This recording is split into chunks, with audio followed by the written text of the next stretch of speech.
Aleluia.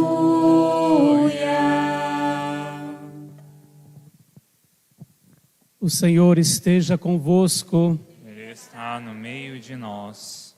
Proclamação do Evangelho de Jesus Cristo, segundo Marcos. Glória a vós, Senhor.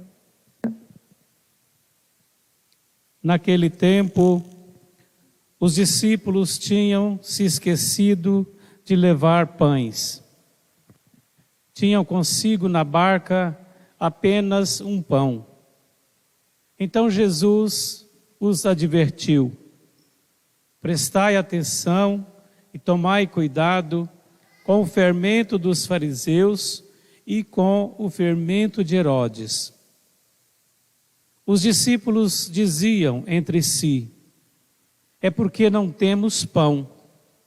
Mas Jesus percebeu e perguntou-lhes: por que discutis sobre a falta de pão? Ainda não entendeis e nem compreendeis?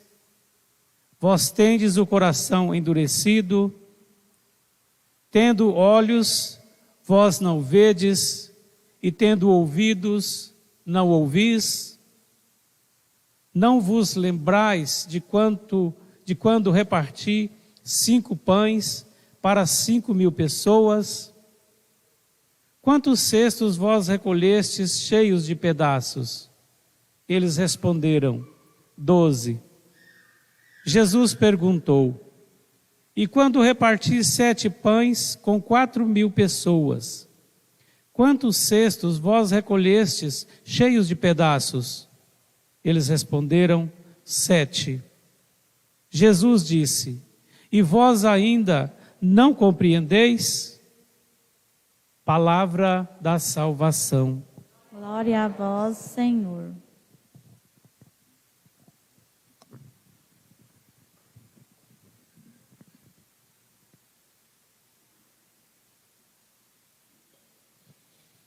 Muito bem, hoje na leitura de Gênesis, uma leitura forte, a igreja é muito sábia, né? Ela mostrou aquela passagem da queda de Adão e Eva, da serpente, não é?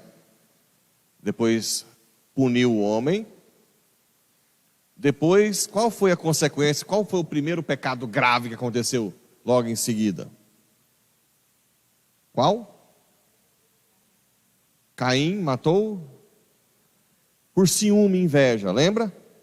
Porque um ofereceu uns frutos lá e Abel ofereceu o melhor novilho. Cuidado com as ofertas para a igreja, né?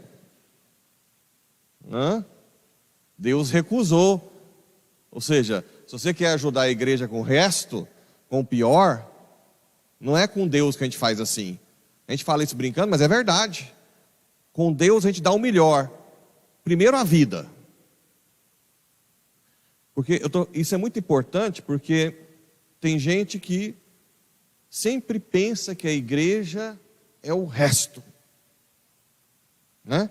Faz tudo na vida social, no trabalho, em casa, e dá o resto para a igreja. Não se esqueçam que vocês estão dando o resto para Deus. Então Deus negou, Caim não se esforçou para oferecer o melhor para Deus. E Deus recusou. Abel deu o melhor novilho. E assim ele aceitou a oferenda de Abel. Aí Caim, de inveja e ciúme, aí vem, né? Primeiro erra. Primeiro não dá importância a Deus. E depois vem a inveja e ciúme. Por quê? Porque receber bênçãos de Deus não é para qualquer um, é algo extraordinário. Então é muito importante de ter essa visão. Para Deus o melhor, para Deus tudo, para Deus a minha vida. Só que aí o pecado alastrou. O povo perdeu.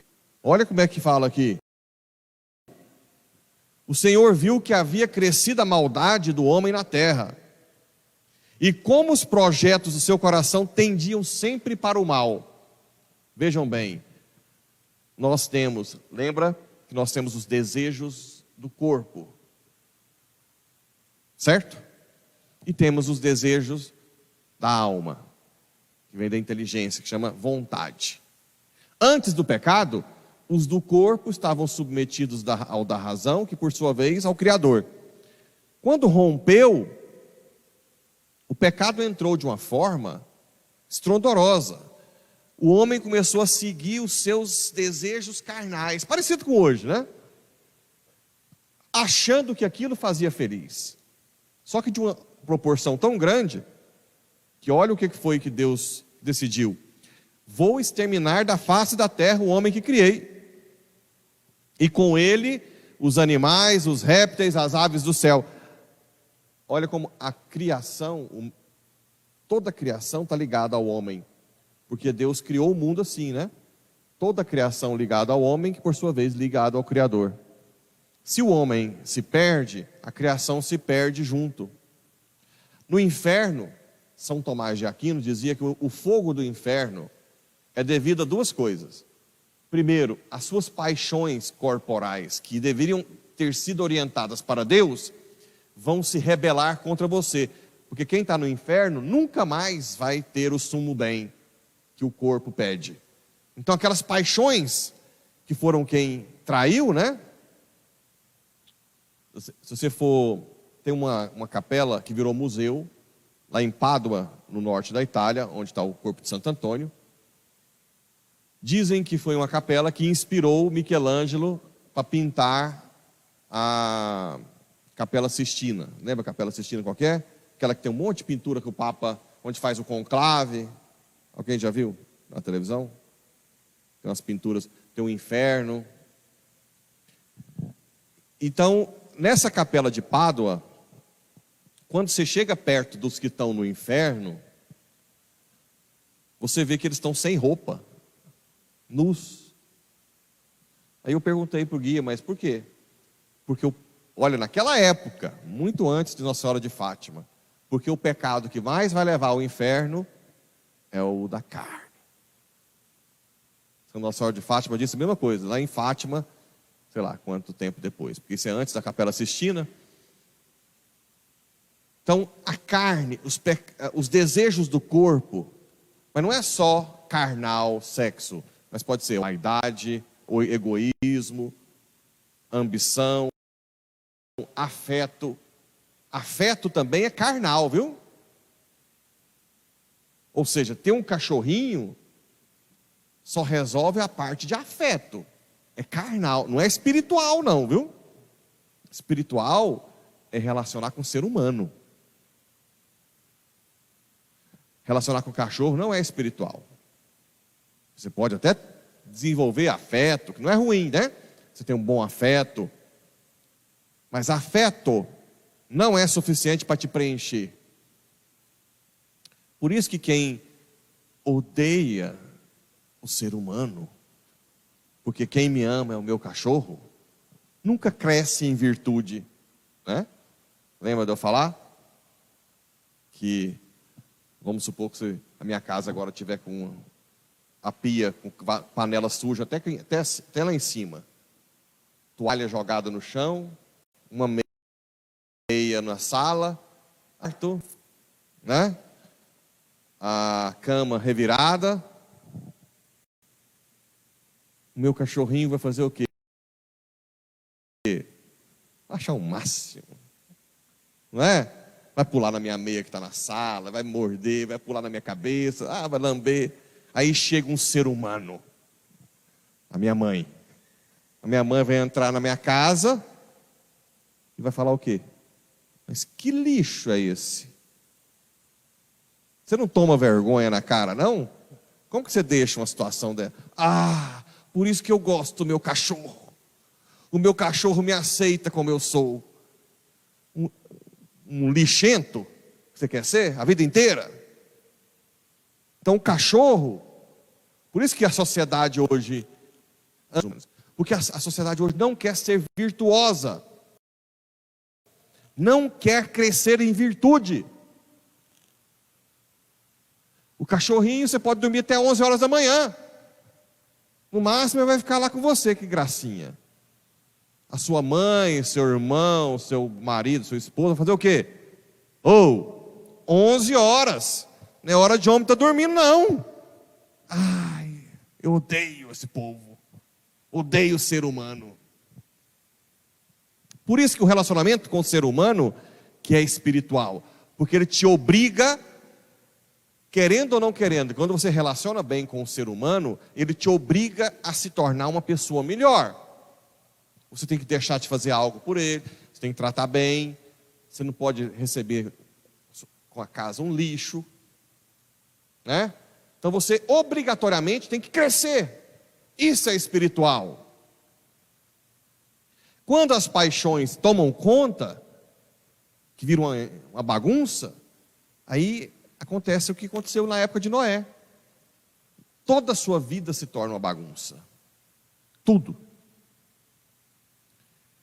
E aí, Deus pediu para Noé construir a arca. E pegar só um casal de cada espécie, ele, família, e o povo. Noé, você é louco fazendo essa arca. Vejam bem, diante de toda a população, só Noé e alguns da sua família que tiveram a humildade de escutar a voz de Deus. Olha como estava o pecado dominado.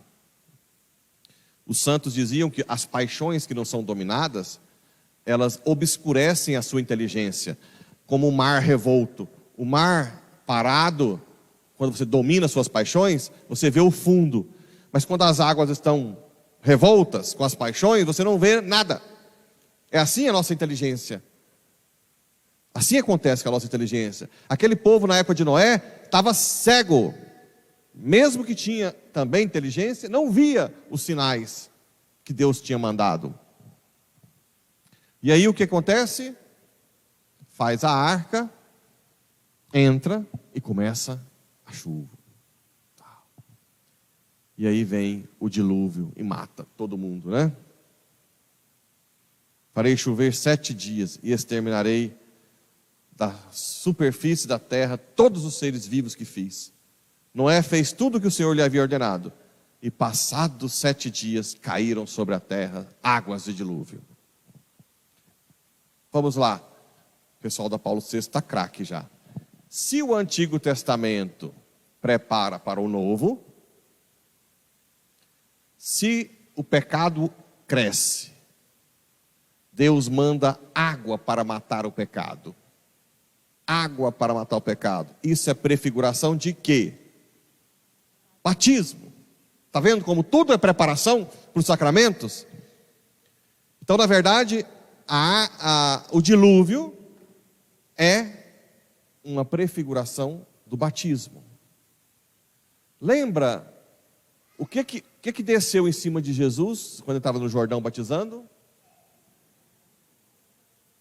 A pomba do Espírito Santo, né? Em forma de pomba. Eu disse que ali era para fazer lembrar Gênesis do Espírito que paira sobre as águas, né? Uma nova criação, não é isso? Mas e depois, quando Noé descobriu que a água tinha baixado? Quem levou? A pomba. Olha só. E quando a gente é batizado, quem a gente recebe? O Espírito Santo. Está vendo? Como é tudo perfeito. Então, Noé é a prefiguração do batismo, que a gente recebe o Espírito Santo, assim como o Espírito Santo levou o graveto. A água mata para o pecado, morte para o pecado, assim como Jesus morreu na cruz, e ressurgiu para uma vida nova em Cristo. E nos tornamos filhos de Deus, templos do Espírito Santo. É chique ou não é? Se você não fizer essa ponte, fica parecendo que é uma historinha, né? Mas tudo preparação. Por que eu gosto de fazer isso com vocês? Para mostrar que Deus é o Senhor da história. Deus é o Senhor da história. Não precisamos temer nada. por mais que nós passemos por dificuldades, se nós conseguirmos sermos humildes como Noé, Moisés e tantos outros, Senhor, que faça a sua vontade na minha vida. Deus vai conduzir a nossa história de uma forma perfeita. Somos nós que queremos desviar com as nossas forças aquilo que Deus já tem de projeto para a nossa vida. Deixa Deus guiar a sua vida. Seja humilde, né? E aqui no Evangelho, os discípulos tinham esquecido de levar pães. Tinha acabado de fazer dois milagres, dos pães e os peixes. O povo comeu adoidado. E os discípulos começaram a ficar com medo. Ó. Tinha só uma barca, apenas um pão. Começaram a ficar com medo. E agora? De novo. Ou seja, fez milagre, e o povo ainda é incrédulo. Parece que acontece isso com a gente também, não é? E Deus faz. Claro, com todos nós acontece isso. Vira e mexe, eu faço terapia ali na minha vida. Na hora que começa a ter umas preocupações, como é que vai fazer essa reforma dessa igreja, Senhor? Com que dinheiro? E tem que fazer, mas eu não quero fazer, mas tem que fazer. Aí depois eu fecho os olhos, Senhor, a igreja é tua, né? A igreja é tua. Aí passa um pouco, eu recebo uma mensagem: o Senhor falou que aquele projeto que você está em mente é para você fazer. Então, não tinha falado nada, né? Depois vem outro: olha, tem um projeto, faça. Então vamos fazer. Com que dinheiro? Como é que Jesus falaria para mim? Como é que Jesus falaria? Por que discutis, Pablo, sobre com que dinheiro? Ainda não entendeis e nem compreendeis? Vós tendes o coração endurecido? Tendo os olhos vós não vedes, e tendo ouvidos não ouvis? Não vos lembrais que quando reparti 5 pães para 5.000 pessoas, quantos cestos vós recolheste cheios de pedaços? 12 responderam. E quando reparti 7 pães com 4.000 pessoas, quantos cestos vós recolheste cheios de pedaços? 7. E Jesus disse: e vós ainda não compreendeis? É assim que a gente tem que viver. E não tem ninguém que vai nos fazer viver isso mais fortemente que Nossa Senhora, né? Pensa, às vezes a gente fica: ai, que gracinha, Nossa Senhora falou sim. Você pensa, o que essa mulher viveu naquele momento? Ela podia ser apedrejada. O São José podia ter denunciado, né? Não podia ter aceitado. Depois ela teve que fugir para o Egito. Né? Não, primeiro ela foi para Belém, não achou lugar para ter nem dar à luz, teve que ir para um estábulo. Depois teve que fugir para o Egito. Não, imagina se ela estivesse preocupada como seria o futuro dela. Mas com certeza, quando ela disse: eis a serva do Senhor, né? Faça-se em mim. Tudo está incluso. Então hoje nós vamos pedir, nessa novena, essa graça de tentar entregar tudo nas mãos de Deus. Não é fácil, viu? Vira e mexe, eu fico ansioso, querendo pegar a rédea na minha mão, me dá desânimo. Quem estava aqui desde o início sabe como a gente, pelo ali, então, como nós sofremos no início, a parte financeira.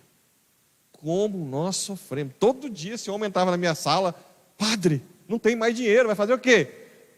Eu falava: meu Deus, vai fazer o quê? Mas sempre Deus cumpriu, né? Mas agora que as coisas estão tranquilas, eu vou caçar problema. Eu fiquei assim: Senhor, eu não quero, Pai, afasta de mim este cálice. Mas lá vem o chicote. Vai. Parece que não pode ter vida mansa, entende? Tem que ir para frente. Então, eu também vivo isso. Vivo. O bispo veio aqui, mostrei: faça, Pablo, faça. Com que dinheiro? Não sei. Mas é assim. Vós ainda não compreendeis que eu é que comando tudo, né? Que é Jesus. Então nós hoje, vocês vão rezar para mim, para aumentar minha fé. eu acho que eu ainda estou como tá os discípulos, né? Jesus faz milagre. Quantos milagres, né? Quantos milagres. Aqui, a Dalvina estava no Google. Tinha momento que a gente falava assim, dessa vez nós não escapamos. Nós não dá como pagar essas contas, não. De repente, pago. Quantas e quantas? Não foi 2 vezes, né? Umas 100 mil vezes. Toda hora. E o bobão aqui ainda, incrédulo. Né? A gente é fraco, a gente é miserável. A gente precisa de chicote. Tem que ter ser humano mesmo para bater chicote, porque cachorrinho não vai adiantar nada, né? Fica aqui comigo. Não estou falando contra quem tem cachorro. Entendam bem. Você pode muito bem ter cachorro, mas também gostar de relacionar com o ser humano, não é? Ter bons relacionamentos, querer crescer em virtude. Estou falando aquelas pessoas que se isolam dos seres humanos para ter cachorro. Entenderam bem? Eu ia falar assim, o padre Pablo falou que quem tem cachorro. Não. Claro que pode ter cachorro. É bom. Tem muita pessoa que fica bem, melhora com o cachorro, né? Mas não pode parar ali. Se você está melhor com o cachorro, então tá. Então vamos para relacionar bem com as pessoas. Não é verdade? Sim? Então que nessa novena Nossa Senhora nos ensine a nos abandonarmos completamente nas mãos da providência divina, independente do que nós estamos passando. Que Deus nos dê a graça, cada dia mais, de ser dele. Assim seja. Amém.